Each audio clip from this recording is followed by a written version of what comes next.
Ya, Assalamualaikum warahmatullahi wabarakatuh. Perkenalkan, nama saya Sindiawati dengan NPM 205145.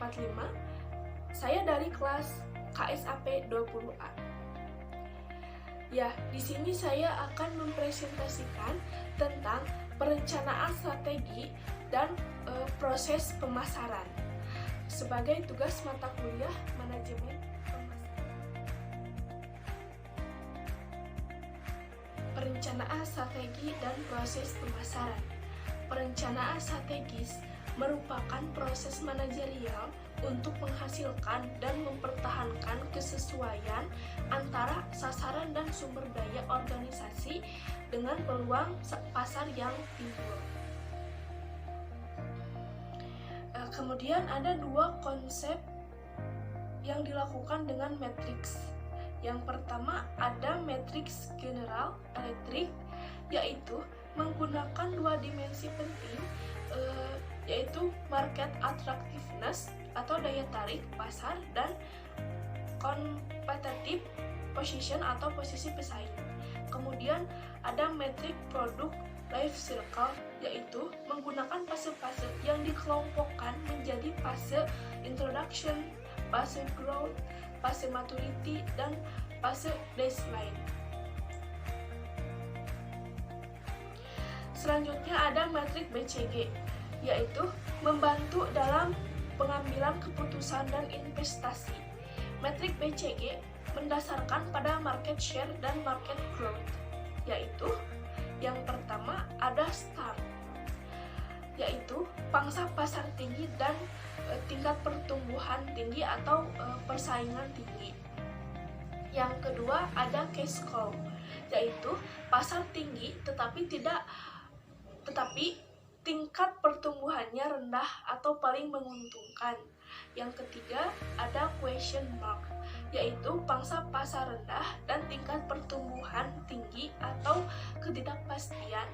Yang terakhir ada dogs, yaitu pangsa rendah dan tingkat pertumbuhannya rendah atau kurang menguntungkan, bahkan mungkin profitabilitasnya.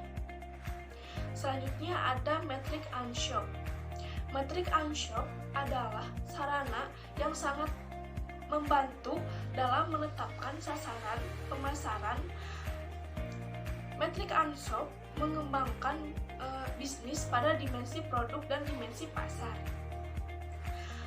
Metrik unshop membagi pengembangan bisnis menjadi 4 bagian, yaitu penetrasi pasar, pengembangan pasar, pengembangan produk, dan diversifikasi.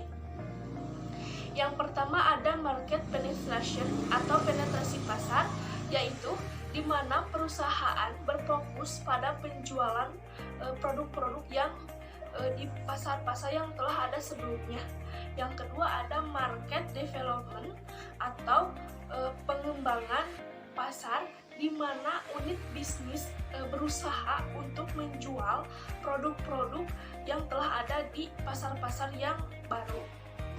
Yang ketiga ada produk development atau pengembangan produk, yaitu di mana sebuah unit bisnis memperkenalkan produk baru ke pasar-pasar yang telah ada. Yang terakhir ada diversification atau diversifikasi adalah strategi pertumbuhan di mana sebuah bisnis produk-produk baru dan di pasar-pasar yang baru. Baik, selanjutnya ada analisa struktur pasar dan perilaku. Pengertian pasar dan perilaku konsumen. Proses keputusan membeli terdiri dari pengenalan kebutuhan, pencarian informasi, evaluasi alternatif, keputusan pembeli, dan perilaku setelah membeli. Selanjutnya perilaku pasar organisasional. Proses pembeliannya terdiri dari tahapan, yaitu pengenalan masalah, perumusan kebutuhan umum, spesifikasi produk, pencarian pemasok, permintaan, pengajuan proposal, pemilihan pemasok, spesifikasi rutinitas, pesanan, dan penilaian kinerja. Selanjutnya ada proses keputusan pembeli. Di sini ada 5 model proses pembelian, yaitu yang pertama, pengenalan kebutuhan. Proses pembelian dimulai ketika si pembeli mengenali sebuah masalah atau kebutuhan tersebut dapat dicetuskan oleh rangsangan internal atau eksternal. Yang kedua ada pencarian informasi, yaitu konsumen yang terangsang kebutuhannya akan terdorong untuk mencari informasi lebih banyak. Yang ketiga ada evaluasi alternatif. Setelah memperoleh informasi dari sumber-sumber yang sudah disebutkan sebelumnya, maka masalah selanjutnya ialah bagaimana konsumen memakai informasi tersebut untuk tiba pada suatu pilihan merek akhir, serta bagaimana konsumen memilih merek alternatif. Yang keempat, ada keputusan pembelian. Keputusan pembelian baru bisa dilakukan sesudah tahap evaluasi dari berbagai merek dan ciri yang sudah disusun menurut peringkat yang akan membentuk niat pembelian terhadap suatu merek yang paling disukai. Yang terakhir ada perilaku purna beli. Tugas perusahaan pada hakikatnya tidak hanya berakhir setelah si konsumen membeli produk yang dihasilkannya, akan tetapi yang harus diperhatikan lebih lanjut ialah meneliti dan memonitor apakah si konsumen mengalami tingkat kepuasan atau ketidakpuasan sesudah menggunakan produk yang dibelinya. Materi selanjutnya ada proses riset pemasaran. Proses riset pemasaran yaitu 1. Identifikasi masalah adalah bagaimana cara kita mengetahui besarnya biaya yang dibutuhkan. Yang kedua, ada penggabungan data, yaitu riset pemasaran menggunakan 2 sumber data, yaitu data primer yang diperoleh langsung dari lapangan dan data sekunder diperoleh dari buku atau referensi. Yang ketiga, ada prosedur sampling, yaitu menentukan cara pengambilan data dan pengujian. Yang keempat, data, yaitu pengumpulan data lewat beberapa metode seperti interview, observasi lapangan, kuesioner, dan lain-lain. Yang kelima, ada proses analisa data. Kita mengambil kesimpulan riset lewat menganalisis dan menginterpretasikan data yang didapatkan, yang terakhir membuat laporan. Hasil akhir dan proses riset ini bisa berupa hasil penelitian, kesimpulan, ataupun rekomendasi penelitian yang selanjutnya dipakai sebagai bahan pertimbangan untuk mengambil keputusan atau menyelesaikan masalah tertentu. Selanjutnya ada era baru informasi sekunder atau Internet World Wide Web. Yang pertama ada internet, yang kedua ada World Wide Web, yang ketiga ada Uniform Reference Locator, yang keempat ada mesin pencari, yang kelima ada database pada CD-ROM, yang terakhir ada survei internet. Materi selanjutnya ada segmentasi target dan positioning. Langkah-langkah dalam segmentasi pasar, target dan posisi pasar yaitu 1. Identifikasi variabel, yang kedua mengembangkan profil, yang ketiga evaluasi tiap segmen, yang keempat memilih segmen, yang kelima identifikasi penempatan, yang terakhir ada penempatan posisi. Baik, materi selanjutnya ada strategi pemasaran. Dalam berbagai posisi persaingan, market leader yaitu perusahaan yang diakui oleh industri yang bersangkutan sebagai pemimpin. Ada 4 strategi pemasaran dalam berbagai posisi persaingan. Yang pertama, ada strategi market leader. Ini mendorongnya untuk mengambil tindakan 3 arah, yaitu yang pertama, mengembangkan pasar.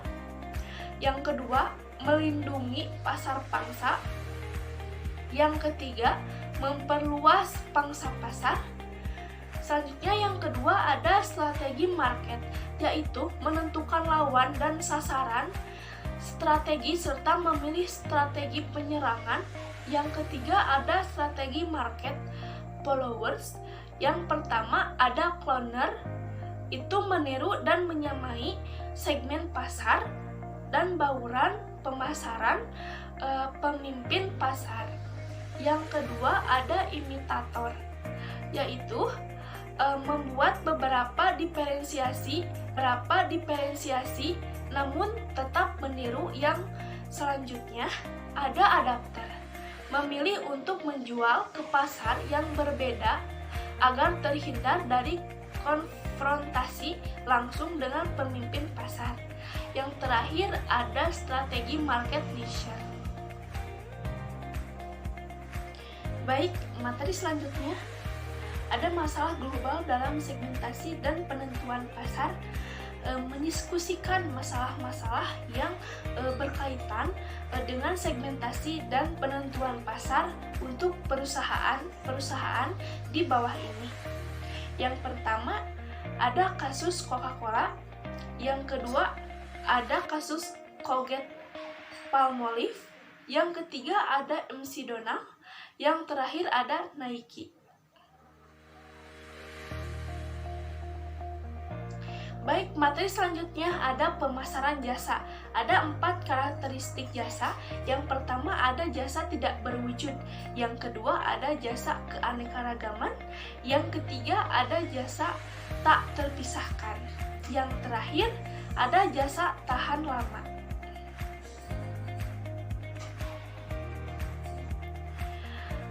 Baik, materi selanjutnya ada bauran pemasaran untuk jasa. Yang pertama, strategi produk jasa. Terdapat 3 jenis proses yang terjadi, yaitu proses manusia, proses kepemilikan, proses informasi. Yang kedua ada strategi distribusi, meliputi kemudahan, jumlah toko, dan distribusi langsung lawan distribusi tidak langsung, dan penjadwalan. Yang ketiga ada strategi promosi, yaitu meliputi penekanan pada pedoman yang nyata, menggunakan sumber informasi perorangan, menciptakan citra. Yang terakhir ada strategi harga, meliputi mendefinisikan unit konsumsi jasa berdasarkan kumpulan elemen atau tidak. Ya, materi selanjutnya ada analisa struktur industri. Ada 5 kekuatan bersaing yang menentukan kemampuan industri. Yang pertama ada pendatang baru. Yang kedua ada pemasok.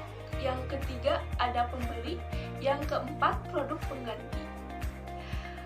Baik, materi selanjutnya ada strategi generik. Ada 2 dimensi yang mempengaruhinya adalah keunggulan bersaing atau biaya rendah, dan diferensiasi dan cakupan persaingan atau sasaran luas dan sasaran sempit. Ada 3 strategi bersaing. Yang pertama ada keunggulan biaya, yang kedua diferensiasi, yang ketiga A fokus biaya, yang ketiga B ada diferensiasi. Ya, selanjutnya ada pemasaran global.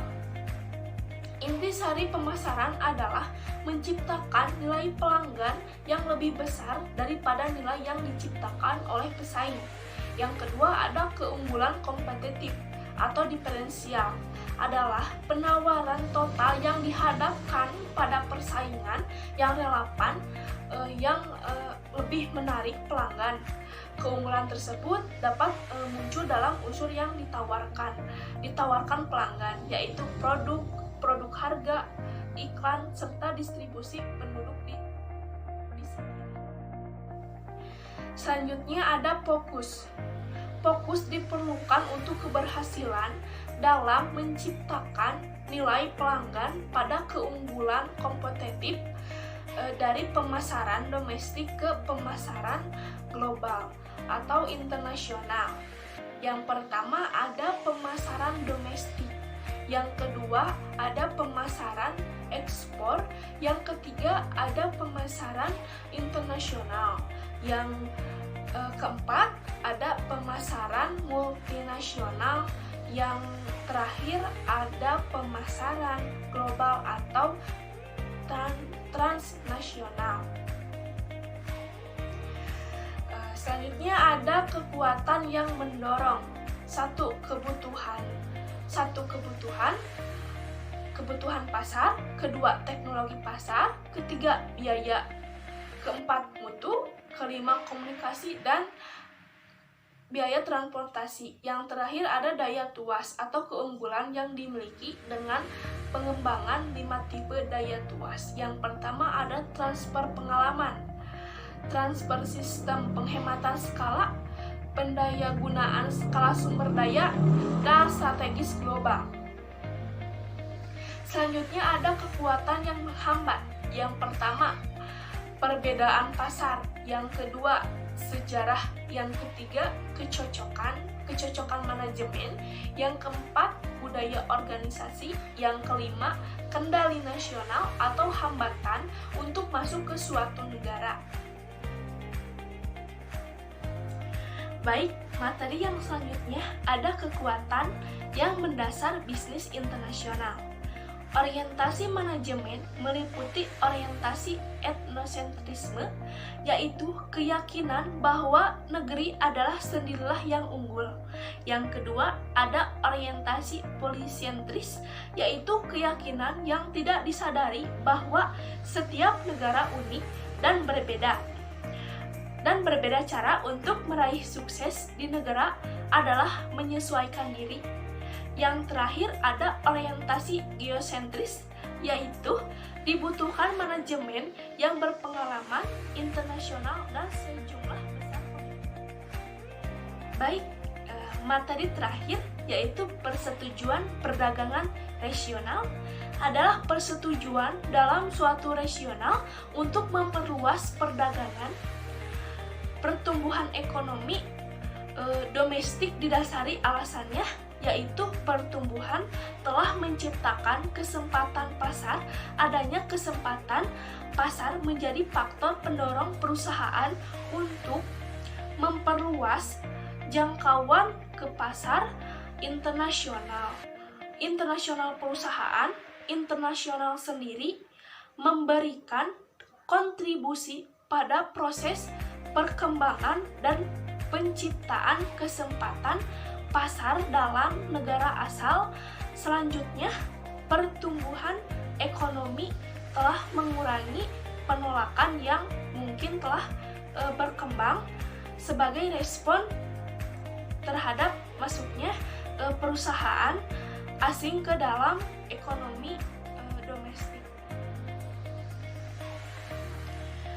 Baik, cukup sekian presentasi dari saya. Mohon maaf apabila banyak kekurangan. Terima kasih. Wassalamualaikum warahmatullahi wabarakatuh.